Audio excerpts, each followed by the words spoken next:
Okay, so here are the type of pins that you need for your trouser hook. When you're going to buy, you just tell them you need trouser hook.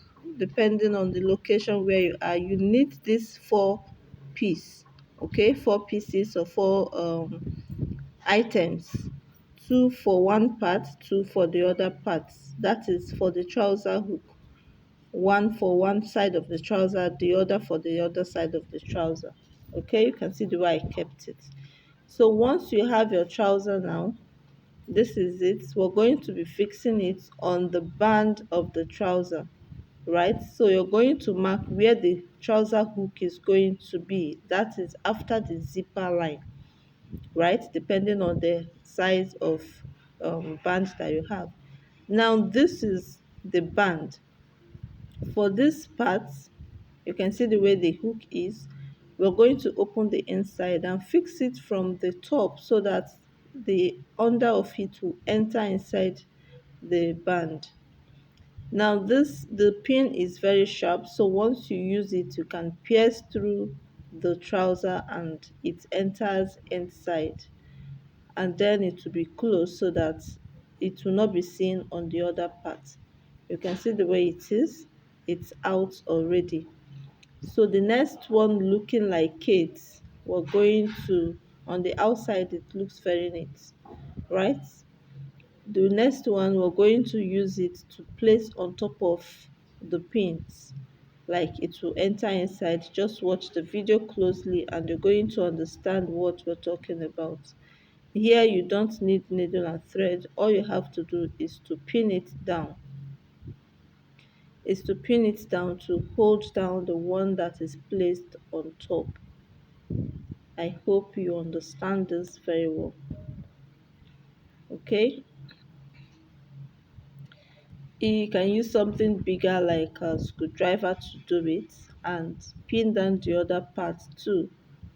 Just press it down and make sure it's lapping so well so that you don't experience any form of discomfort when you wear your trouser.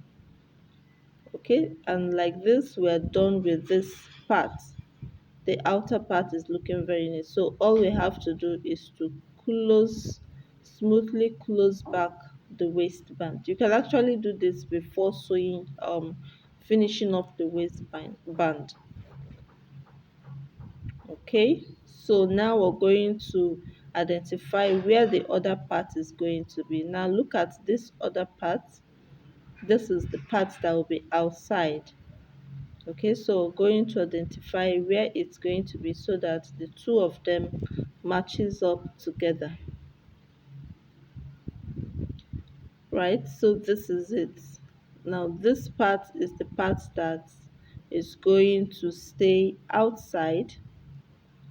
As you can see, it has its pins too, so I'm going to use chalk to mark where it is so that I don't mix it up, and I'll open that side up like so. So look at it very well. It has pins under too, which will pierce the trouser, and then you push it inside. You can see the way it is.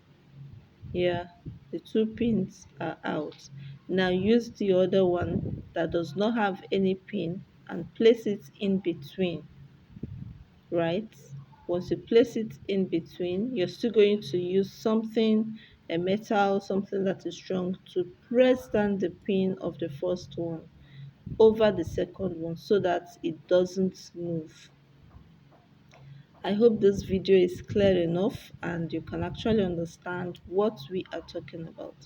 I believe that there are other types of trouser hook, but this one is everywhere, is most common.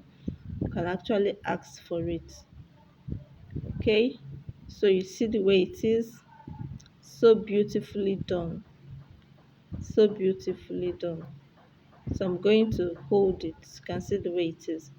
Once you're done, you can now close back your band in such a way that it's very fine and beautiful according to how you want it to be. So I'll zip it up and close the hook. I hope you've learned something from this video. In case you find it difficult to fix a trouser hook, this is quite simple and easy. Remember, I've not closed the part that I opened. Okay, so thank you for watching. See you in the next